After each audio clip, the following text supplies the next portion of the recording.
Well, boys and girls, look at who we have on tonight's Stirring the Pot because uh, this is a fine Tuesday. The sun is still kicking. Summer has started. And man, we have not any guest. Let me set this up. This is my man, Will Dojan. He's returned referee, Will Dojan. This is Stirring the Pot with Kincaid. And my very special guest, the returning Will Dojan, referee Will. What's going on, my man? Not too much. Just trying to stay cool on this hot day. Hey, you know what? I'd rather it be what it is outside right now than snowing and icy and fucking cold because I'm a thin guy. I'm built like a kendo stick. I don't have any insulation to be out there in the snow and ice. So this is my kind of weather, my man. I've been out walking the dogs, for the past couple of days, and it's been real hot out there. the last one I had today, the guy has a pool. It's a rich guy. The house is huge, and he has like a tiny dog that's some kind of poodle thing that's like maybe 3 pounds, and. And I was telling my coworkers, I'm like, man, this pool, it looks so tempting to just jump right in. And one of my coworkers bet me a sandwich. She said, if you take a video of yourself jumping in this pool, I will deliver you a sandwich one of these days we're working. So I did it. I messed with my boss first to make sure that it would be okay, because I'm pretty sure this guy's got cameras everywhere. Yeah.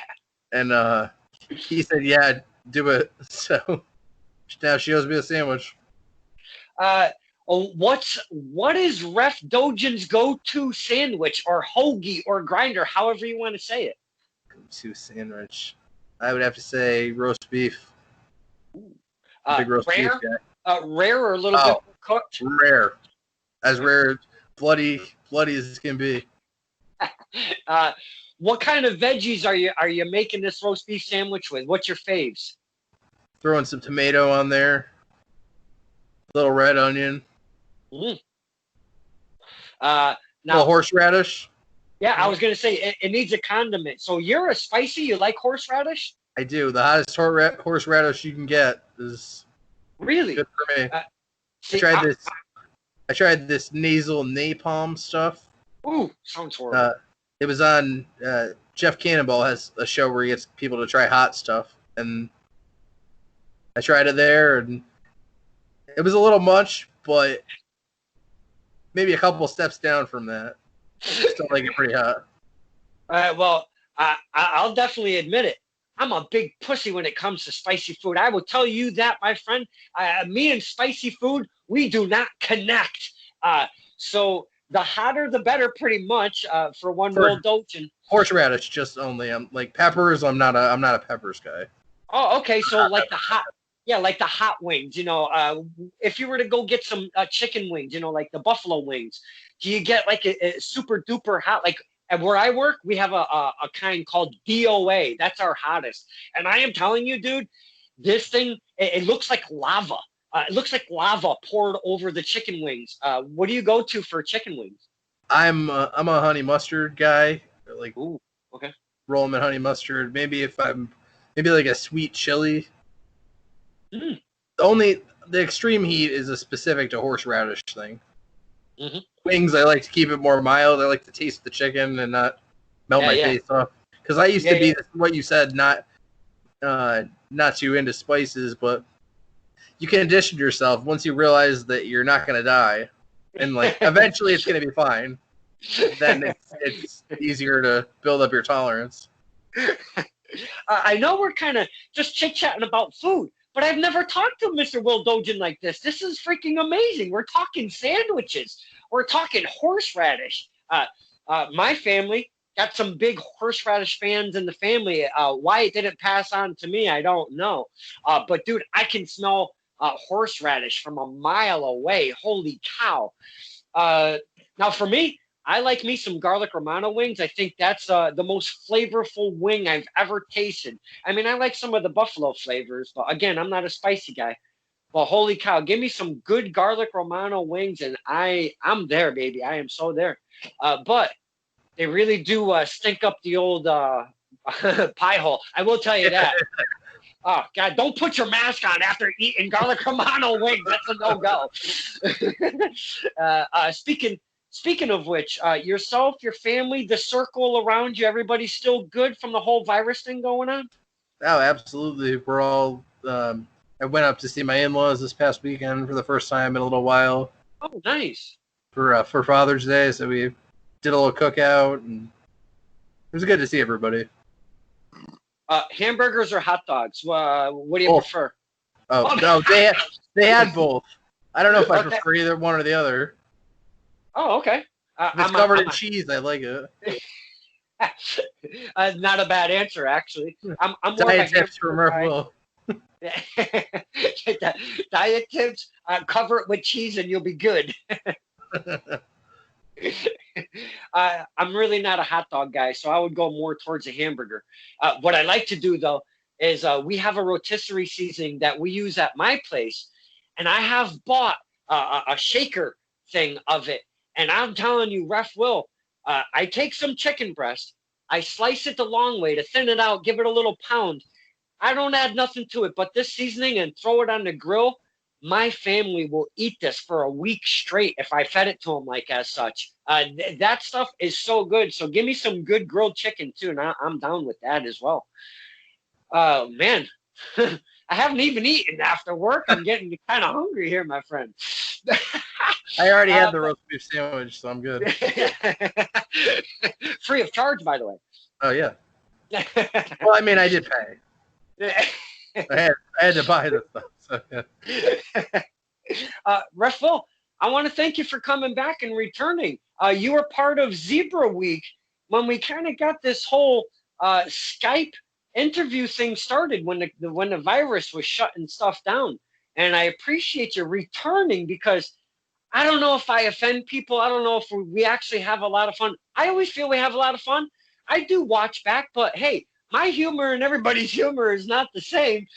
So I applaud you for returning to Stirring the Pot. I appreciate it, my friend. Thanks for having me.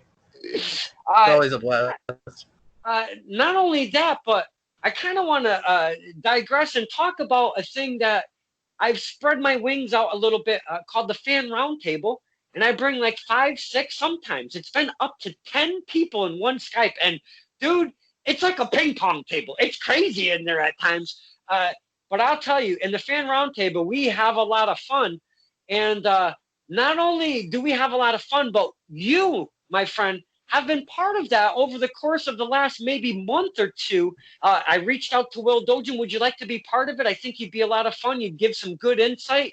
I think you could be beneficial as a fan because of who you are in the business. So I want to give you a very, very special thank you for coming in on those fan roundtables and hanging out with us freak shows and just chit chat and wrestling and having fun with the surprise guests that we come in. So first off, I want to thank you. And second off, you seem to want to come back and do it. And we're going to get into when you were the surprise guest very recently. But you seem to want to come back and do it. So I am assuming that you're having fun with us. Is that correct, sir? Yeah, it is. I'm having a lot of fun. It's making me more comfortable with doing these interviews, and I've done the first one was with you, and I've done a couple since, and it's a good way to. I always like talking wrestling, and it's a good way to stay sharp and take up some time and just have a good time. And what's fun about the Fan Roundtable, one of the things that I find very fun of it is it's basically any topic except for the 2 rules: no politics, no religion, and we don't bash nobody. We lift our fine men and women, and we lift the promotions that we speak of.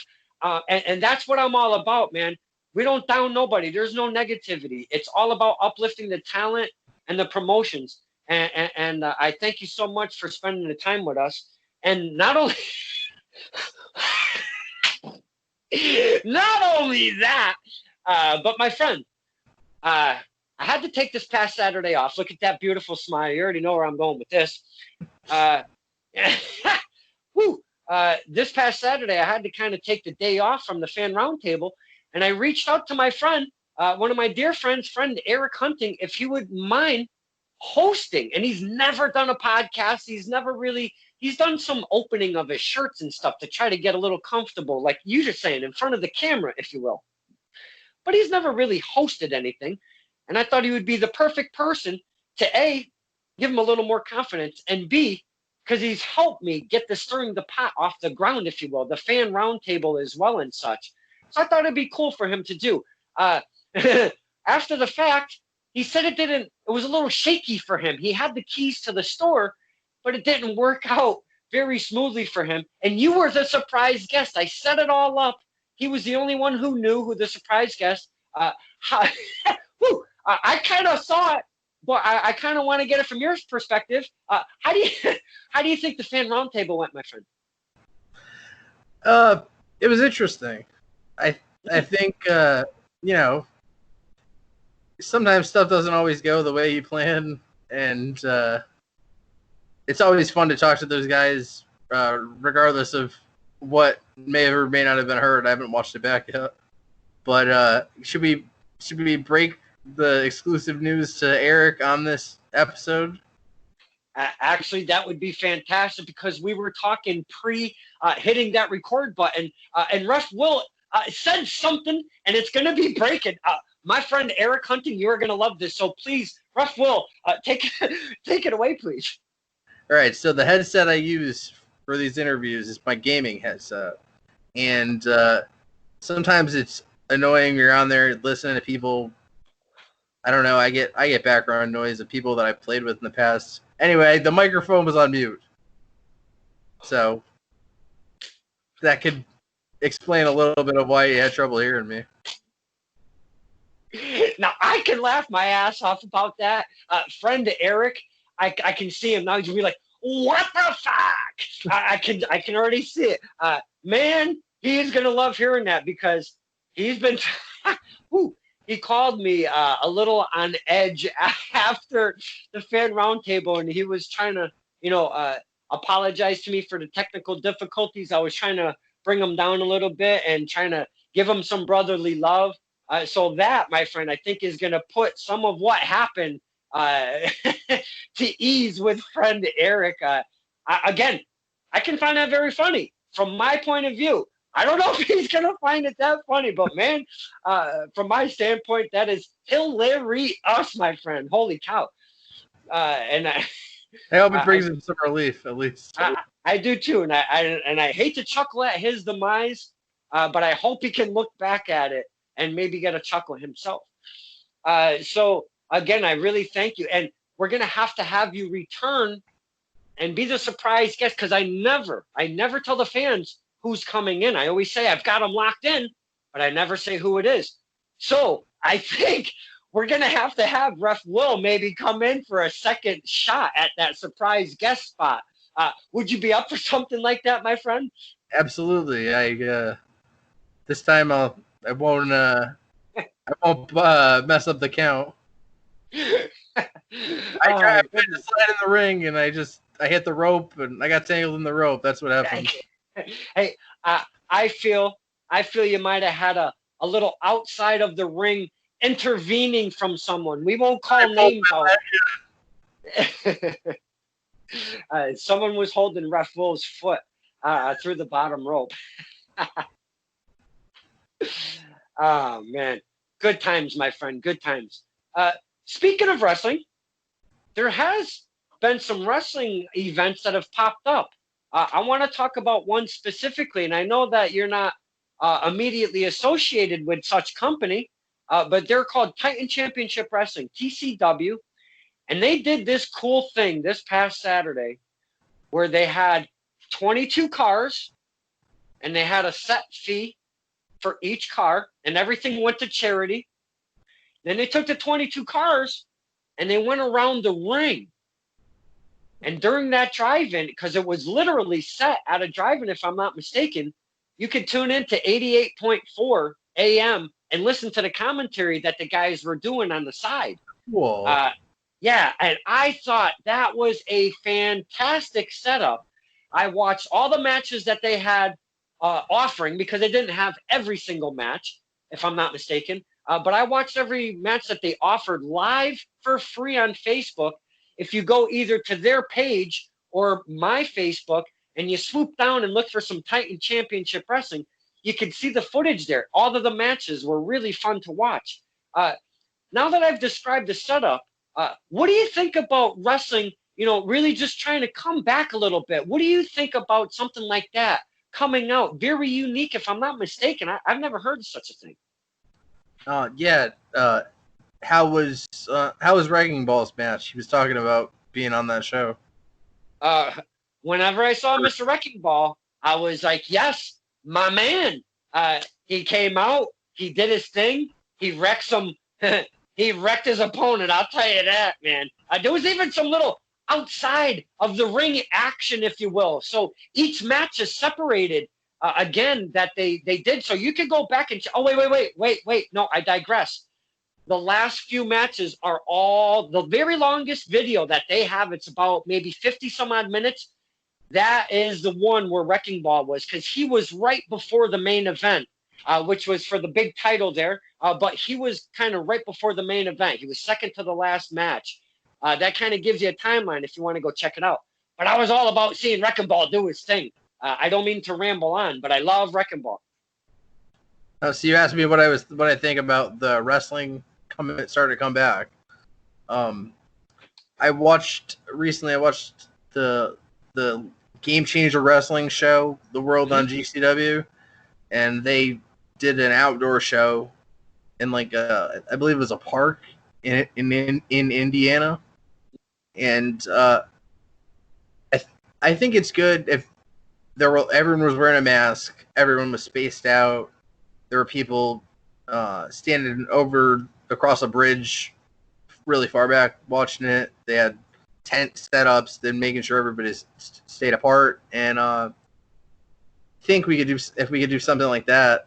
I don't know if there's any place around here that has it, but my idea was that to do it in an amphitheater and have the ring on the stage, so the seats are rise up. That way, everyone can see, and no one's stuck behind. It's not like a Ken Shamrock, Owen Hart, Iron Circle match where you can't see over the guy in front of you. But my friend, that's a fantastic idea.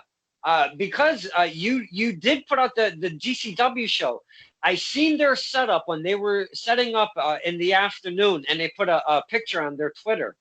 Now, it was at 50% capacity, and if I'm not mistaken, everybody was to be in a mask, whether they handed them out, I'm sure they offered them as another company did the night previous, but I believe that it wasn't an option. It's a thing. You want to come to the show, there's masks offered if you don't have your own mask, but you got to wear the mask. And they were at 50% capacity and, spread out enough. And I think, and they were doing the sterilization of the ropes in between matches. I think they had a good setup for what we are in the middle of right now. To be honest with you, I think they had a fine setup. And I know I already described the drive-in thing where you were actually in your cars, but you could sit outside around your car with the big spacing in between.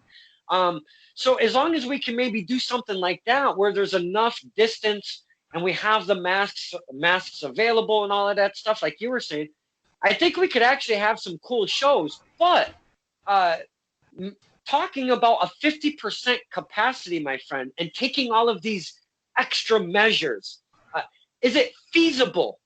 As a fan, I am so curious.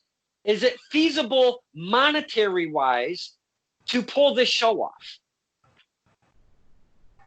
It would. I think there would be some compromise as far as rates go and things of that nature.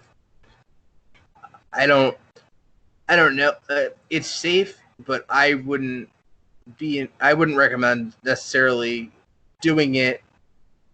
Don't work for less than your rate. Mm-hmm.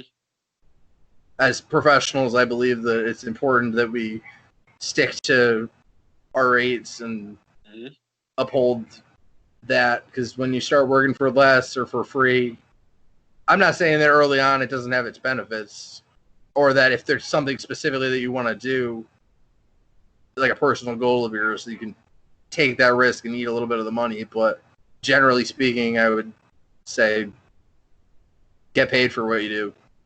Mm-hmm.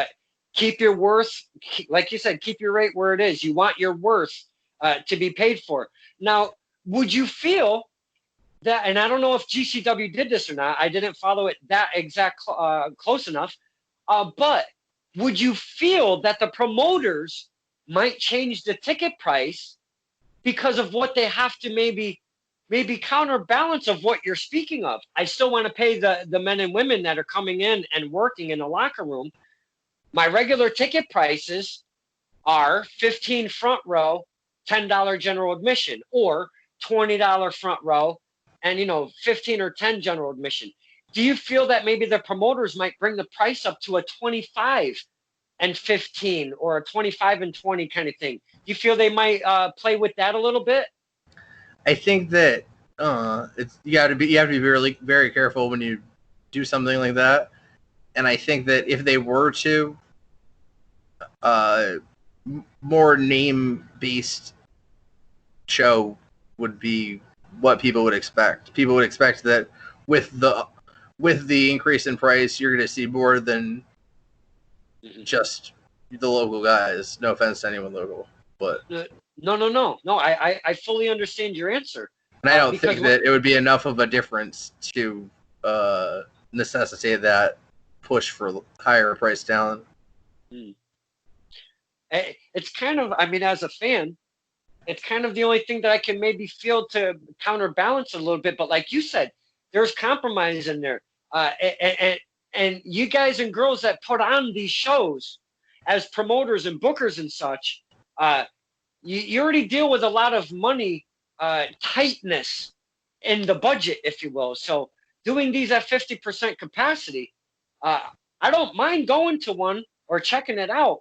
But as long as it's feasible, like you're saying, for all of the talent to get paid and all of the fans to maybe keep a cool price for the ticket, if we can pull that off, I'd be down to checking it out, man, because I want wrestling as much as anybody else does, but not compromising with what's going on out there, because there was a company the night previous, they had a picture, and it was jam-packed, and I do mean jam-packed. And I think there was only maybe 4 or 5 people with the masks on. Now, I'm talking about this subject because it's actually what we're in right now. So you're talking about IWA Mid-South? I didn't say it, you did, but I actually did share the picture, so I'm guilty as such. Because I'm not I'm a media guy, so it caught my eye. And I'm like, wow, with what we've got going on, what the hell is this? There's no full-blown shows going on right now. What are these guys doing? But my point being is that they took that picture off because they were getting, dude, their Twitter was on fire. So they took it off. I'd like to say about that, I've been fortunate enough to get the chance. One of my big goals was to work for Ian, Ron, and IWA Mid-South. When I first started watching independent wrestling, I saw guys like CM Punk and Chris Hero and Cole Cabana, and we talked about my love of deathmatch wrestling, JC Bailey, guys like that.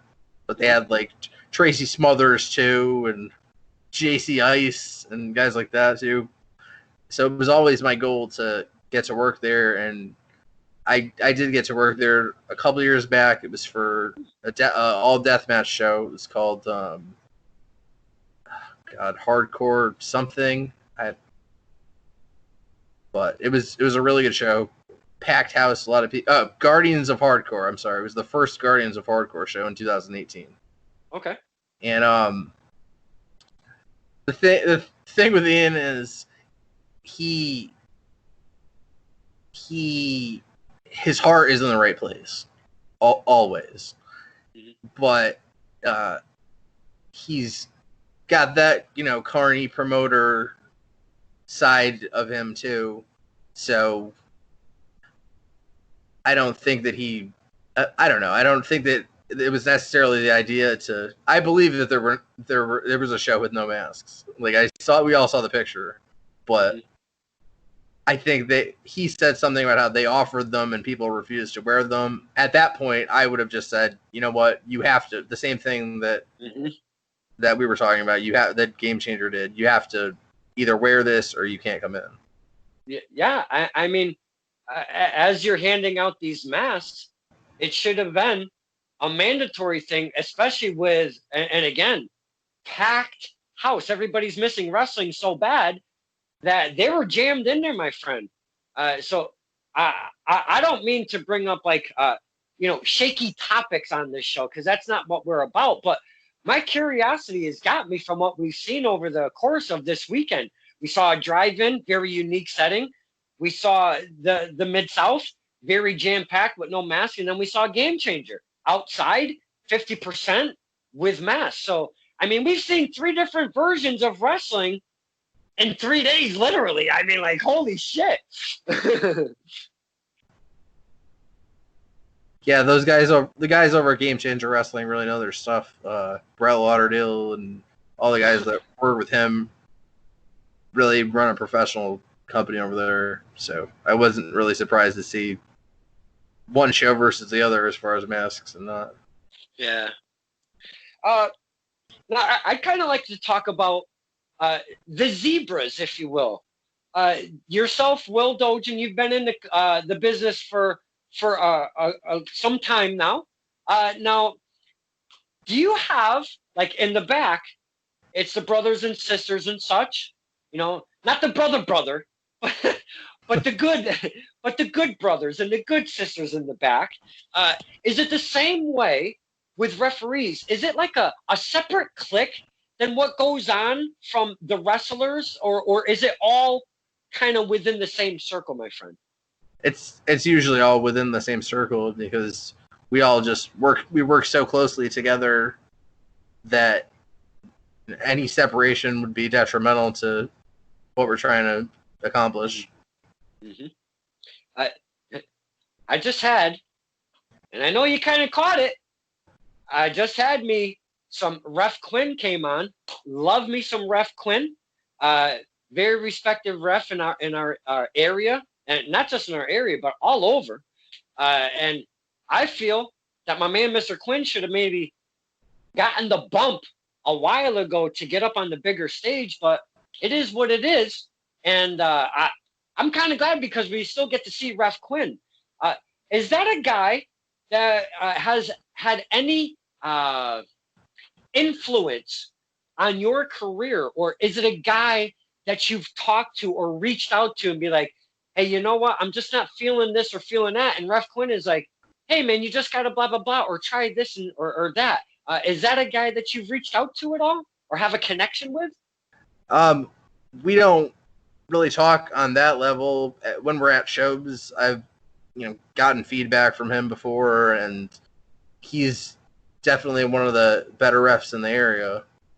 As far as, he's always willing to, anytime anyone wants any help or if he has anything to offer, he's good about doing it in a way that, some people, I don't have a problem if somebody has any feedback for me, but sometimes it's if you're not asked, you don't want to step on anybody's toes to offer any suggestions. Right. And the kind of relationship Quinn and I have, and I'm sure he has this with everyone else too, that he doesn't have to worry about stepping on your toes, and he's never going to be rude or anything in his feedback. He's always going to be constructive and helpful, and he's just a fun guy to be around too. Yeah, I'm to hear he's a jokester and likes to have some fun. That is for sure. Is there any? I like to hear funny haha road stories, but I'm kind of curious. Is there any funny haha referee stories that maybe you were booked for a match somebody else got and it turned into something different, or vice versa, or I'm just throwing out an example.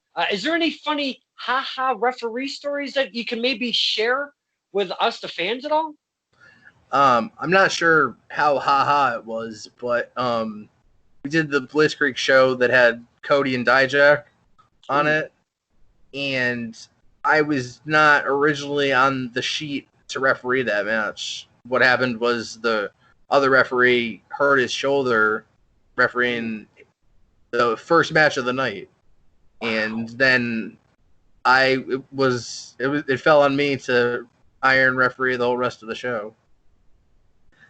So I went from it being something that I wanted to referee and seeing that I wasn't on there to holy crap, now I gotta get my stuff together. And Okay. Now, referee gets hurt. Ref Will Dojan steps in. He's got to work the entire evening now. Is that always in the back of your head? You know, once a match gets done, you're like, I don't have much breathing room, man. I got to get my shit together because I got to get right back out there. And how in the world, because I've always wanted to know this, how in the world can one referee do a whole evening and not gas out halfway through and just be like, dude, I'm throwing in the towel. Somebody else referee, put a damn shirt on, please. I don't know. I enjoyed the challenge of pushing myself. So if I'm doing, it usually turns out that the hottest shows temperature wise that I do are the ones where I have to do all by myself. And it's just I like the challenge. I have a deceptively large gas tank and A deceptively large gas tank. That's the name of this episode. Oh my God, you're beautiful. yeah. A deceptively. Oh God, that is gorgeous. I love that. Oh, good stuff. Now, we've talked in our previous interview. You've worked in matches with some of the finest men and women in our industry. Not only now, but some of the older generation that come through, and some of the ones that have gone to the bigger platforms. Is there any matches? Because I think we all have a match that would stick out in our life, especially being in the business. Is there anything professionally, not as a fan, but as a referee? Is there a match that when somebody says, what's a match you were most proud of? Is there something that pops into your mind? One of the matches I'm really proud of is I really don't remember the year, but it was for Eric Newton for NEFW in Chicopee. It was a tag team match. It was Too Cold Scorpio and Buff Bagwell against Wolf Gar and Mikey Webb. Wow. That sounds fantastic. Originally, it was supposed to be Bagwell and Scorpio in a singles match, but Bagwell was not really interested in that, so they decided to team up together instead. And that match was cool because that was NEFW and Eric Newton were one of the first places that gave me the opportunity to work with more name talent, guys that I had watched growing up. And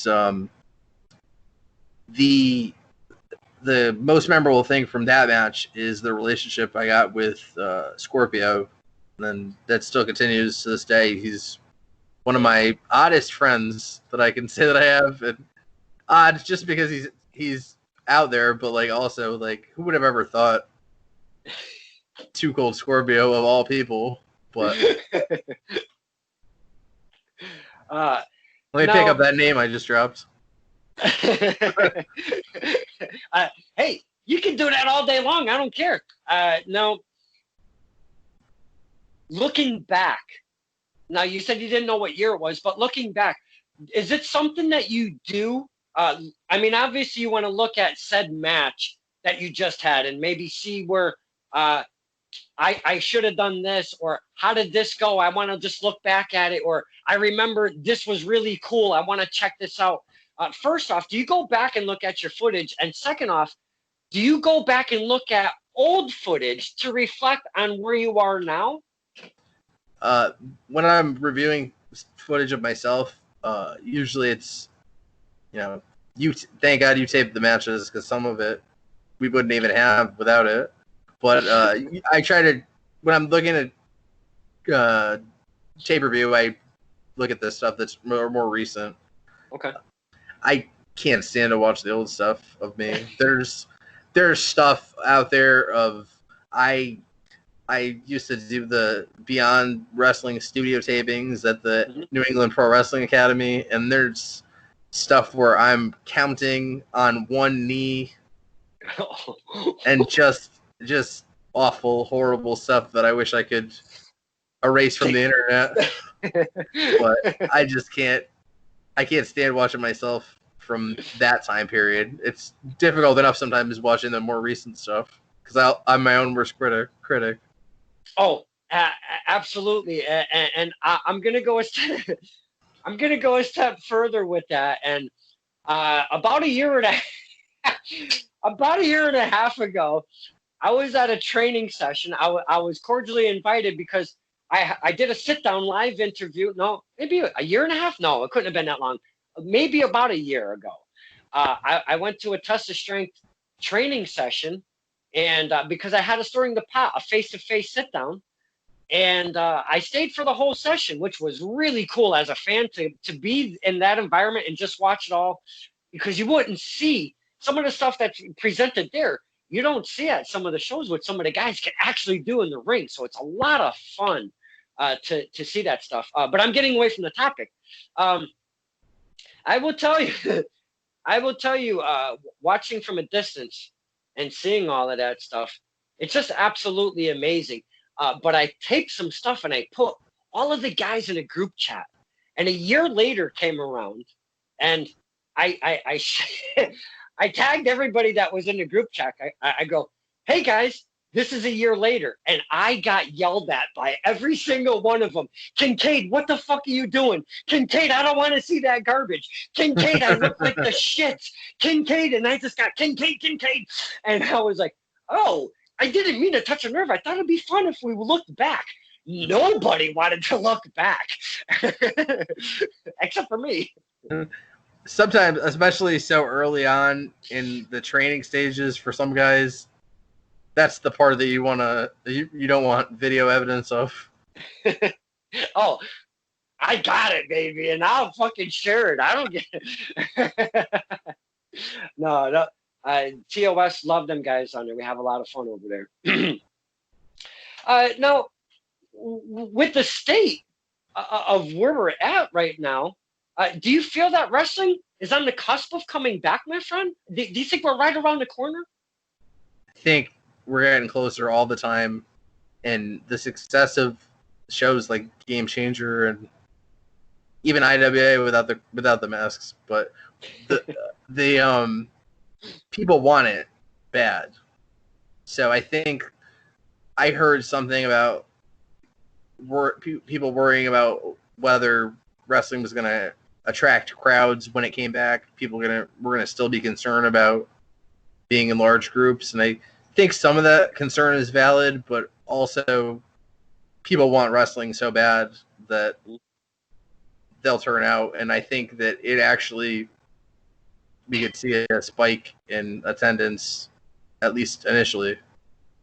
Yeah, I think I'm on the same wavelength with you, because yeah, we all know it's still out there. It's just it doesn't disappear, but we still, as long as we've been doing our thing, wash your hands, wash your ass, put on a mask, oh, I'm sorry, wash your hands, wash your ass, and wash your hands again, and then put the mask on, and if they do the 50% capacity for now, and kind of just work that in, I think we can, maybe have some wrestling pop up a little more often in the near future. Now, I'm down, with the seasonal thing being it outside. I'm all. That's a question I'd love to ask you, actually. I've seen some of the men and women in that ring, and as soon as they touch the mat, because it's usually not under a canopy at these outdoor shows, and dude, they go in and just even put their hand on it to get on the mat. They're like, son of a bitch, this is going to be a hell of a match. Do you find yourself do you find yourself in a frying pan when you're outside on the mat on a hot sunny day as a referee or a worker inside that ring, my friend? I do. Sometimes it gets a little hot out there. We've done some. Chris Camaro's had some shows done for Wishes on Wheels in East Hartford over at Rensselaer Field, and anytime it's outside, usually it's. I would rather it be hotter than raining. But I'm fortunate that I'm not wearing trunks or anything, and I'm mostly covered up, so I don't really come in skin contact with the mat too often. Now that's a very valid point, because these men and women, they got their attire going. So man, that's got to be brutal on their limbs, man. That's crazy. Especially you get a face plant on the mat. That's got to really suck too when you're laying there and you got to do your thing, man. Holy cow! I remember one time someone for an outdoor show said, "Oh, it's laid back. You can wear shorts, you can whatever." And I said, "I'm not wearing shorts. I'm wearing pants, and I'm getting the most coverage I can." The only time I ever wore shorts was when we did the Warped Tour show for Blitzkrieg, because it was just so hot out that pants were not going to be a thing. You know what, my friend? And again, I'm not that bright, and a lot of things slip my one little brain cell that I have upstairs. I am so glad that you brought up Blitzkrieg at Warp Tour. Please, please, please, as a fan, from referee to fan, from worker to fan, from just being in the middle of the experience, could you please describe to us what kind of environment was that? Because I've seen some of the footage, and holy cow, as a fan from a distance looking through those eyes, I'm like, son of a bitch, I wish I was there. What was it like for you men and women in the middle of all of that environment, man? It was crazy. It was a really long day, and it was really hot out, but the fans were just crazy over it. I don't know if they were all necessarily wrestling fans, but what we were doing very clearly connected with the people. And it started with a few people there, and then it built and built, and we took some breaks, but I didn't see a lot of people going too far. If they walked away once we came back, I saw them migrate. They were within earshot, so they could come back when the wrestling started up again. That's what I have found where there's wrestling at a special event, when there's other stuff going on.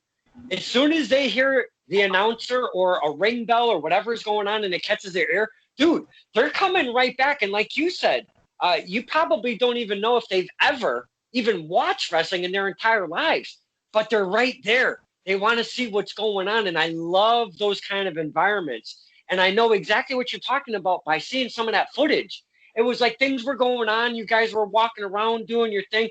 Bobby Orlando had Bobby Jr. walking around. That was fantastic. Those videos were amazing. Love Bobby Orlando. One of the cool things was, along with our entry passes into Warped Tour, we got they were like VIP level access. Ooh. So we could go on the stage. Oh shit! For some bands, so I like ICP and Twisted and stuff like that. So I got to be on stage for the Twisted. That is the show, and yeah, it was fun. We we were looking for an exit. We were on one of the main stages, and we were looking for an exit, and we stumbled through the door and ran into Twisted, which was really cool. they were busy. I didn't want to bother them, but it was cool to just open a door and there they were. We were on the main stage. There was a little issue with Ronnie Radke at that show. Yeah, I don't know if you know who that is. The lead singer of Falling in Reverse. No, I do not. Would you like to hear that story? Yes, please. That's what we love on this show. Please. All right. So we were Hammer Tunis was there with this girl. He was the girl he was with. Jess and her daughter came to the show to watch the wrestling, and she was a big fan. Her daughter was a big fan of Falling in Reverse, and they had like an autograph signing they were doing. So we get over to the area, and he's signing the autographs, and there's like a guardrail, and everybody's filing through that. And then he said, no more. She had waited in line, and it got to her, and right when it got to her, he said, "Oh, he was done. He was done. No more autographs for the night." And Justin said, "Hey, man, I don't think it's right that you're going to do that. This girl is 13 years old, and she's been sitting here waiting this whole time." And there were some words exchanged, and he told Justin to suck his dick. And yeah. And he goes to step to Justin, and Justin said, What are you doing, man? Are you gonna fight me?" Yeah, exactly. And he had the security get him out of there.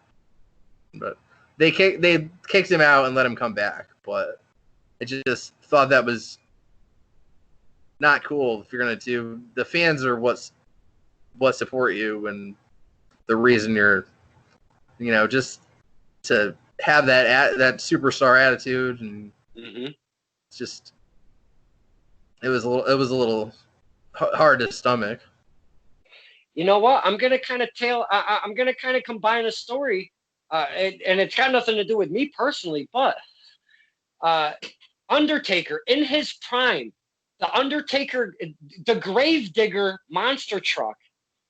They are at Bristol Stephen World of Wheels. Okay, they were supposed to do a 2-hour autograph meet and greet with autograph signing. Okay, this thing lasted 4.5 hours because thousands upon thousands upon thousands of people all came to Stephen's World of Wheels, and the place, it was like the biggest rock star. It was like Elvis was sitting there alive signing autographs, my friend. The place was absolutely insane down there. And Undertaker never left until each person got their autograph. And I'm telling you, that's a prime example of sticking to your fans, keeping true to your fans. That's what you got to do when you're in a business like that, my man. Absolutely. That's the true definition of professional. Dude, the vision of the sea of people that I saw at Stephen World of Wheels I will never forget that, dude. It was totally insane, man. It was crazy. Is there any? I gotta just interrupt you. I gotta correct that story a little bit earlier. Yeah, I think I embellished with he didn't tell him to suck his dick, but he did step to him to fight. Oh, you know what? I had my stories mixed up. Hey, that's okay. But either way, when you're doing what you're doing, and then you cut the fans off, the people that have been standing there, where the hell is he gonna go? To the bus and hang out or something? I mean, do your fans a solid, though. I mean, that's really the whole gist of it. Do your fans a fucking solid. Is there any big names that you've had the pleasure of meeting that you were just like, this is the most surreal moment for me as a wrestling fan? Is there a big name that really hits you? Like, you're like, holy shit, I can't believe I just met him. Not really off the top of my head. I think I haven't gotten to meet any of those, like Stone Cold or any of the Rock or Vince McMahon or any of those really top level. So for the most part, it's just been the next level guys. But I mean, it's always cool to meet a guy that has some kind of name value, but is also a good person. Like Hacksaw Jim Duggan. Oh my God, yes. Nicest guy. Yes, ever, like ever. And his hands, my goodness. I met him at a PAPW show, and I went to go shake his hand, and I'm like, where did my hand go? His hand is enormous. And the thing with him is, too, he's been around forever, but he's got a great memory. So he'll, Yeah. two times or so, that's all it takes to stick in memory. So Yeah. for a guy that's been doing it that long to have that good of a memory is pretty crazy. I think he's always been that kind of guy, and that's why, could you imagine him anything but Hacksaw Jim Duggan if, like, Vince tried to do something different?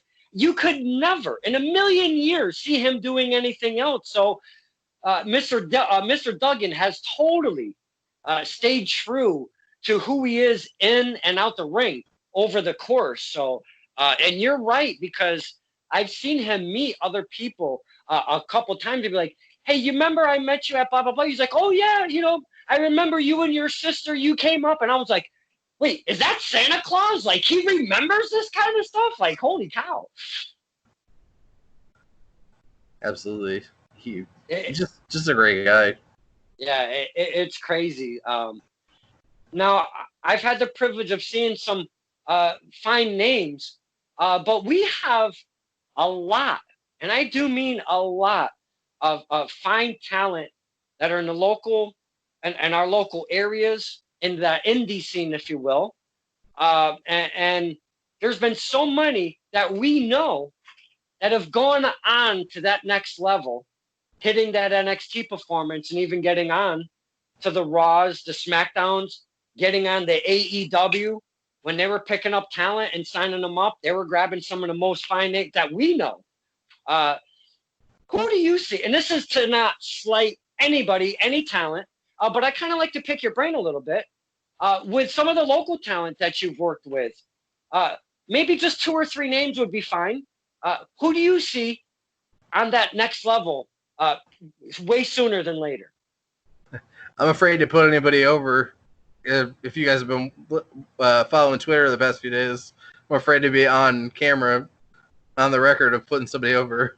But while we're at it, I'd say a lot of the guys coming out of Creative Pro School are going to be, I haven't seen a bad student from there. Mm-hmm. Max Caster, Bobby Orlando. We see Statlander on AEW now. Mm-hmm. Kip, CPA, mm-hmm. All those guys. Just Bryce Donovan, I forgot him. Aaron Rourke, the Diamond Piece, do some stuff for Let's Wrestle too, on top of Blitzkrieg. Mm-hmm. And just a lot of people coming out of New York. They're guys that I put over before, Perry Von Vicious and Rip Bison and Scotty Wild are the guys mostly from our area that are. You said Scotty Wild. Oh my God. Did you see that reverse of the clothing thing that him and his girl did? I did. His legs are absurdly wet. Holy shit. Man, did that make me pop like an MFer?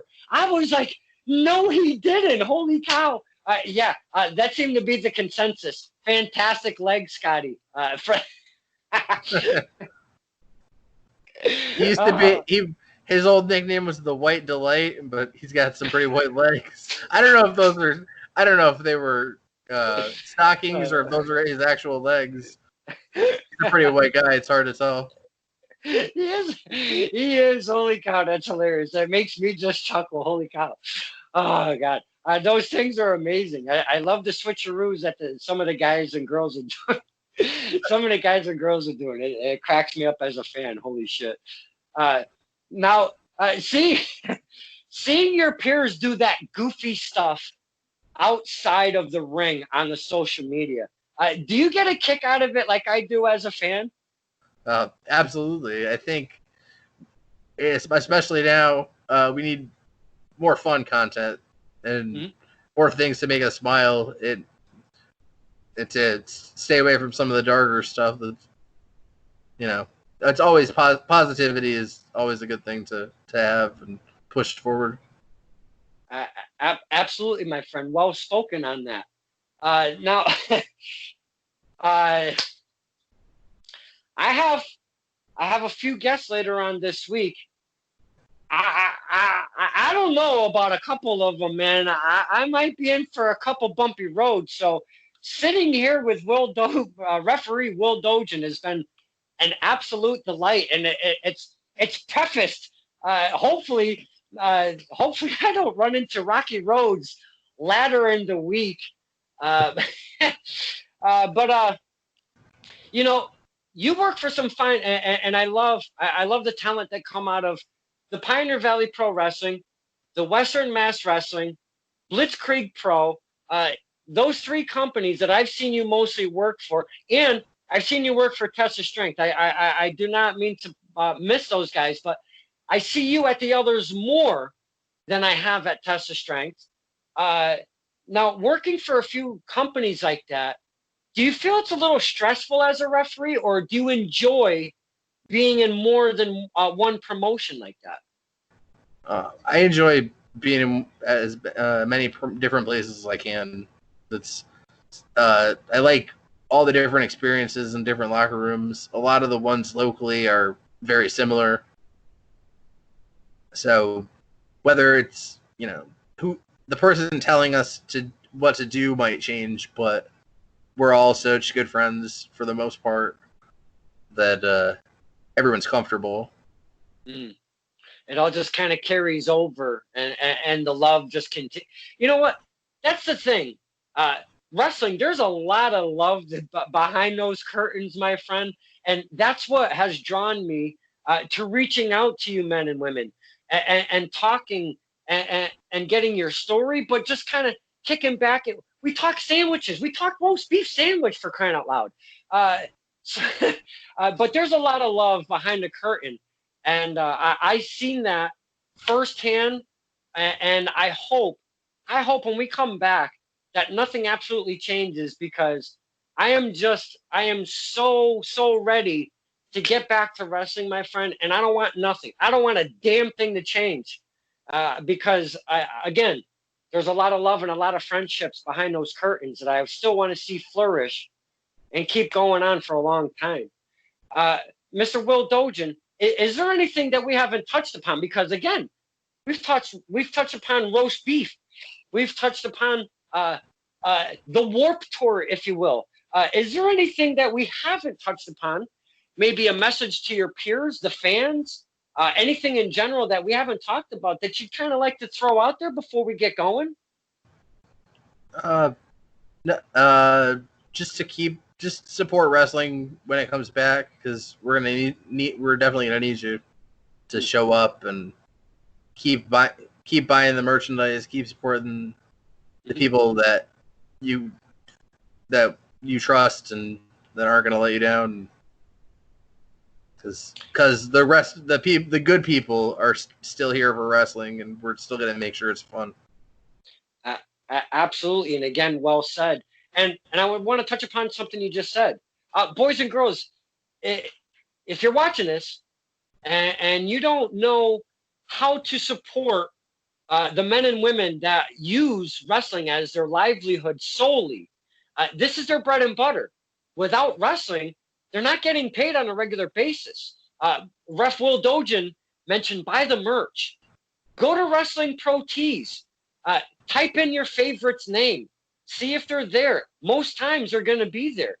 Check out their merch. Grab a shirt or two. Search a couple names. Give these guys and girls some love by buying some merch, stickers, pins, magnets, koozies, whatever the hell they got going on out there. Give them some love, because they really, right now, they really need it. So just get out there and support your faves. Ref Will, I cannot thank you for spending the time with me, with us, and talking to the fans, sharing some fun stories, and getting to know Mr. Will Dojan a little bit, because we found out, number one, yeah, when you put your gamer headphones on, it's going to be on mute. And number two, you love you some roast beef, rare, as bloody as you can get it.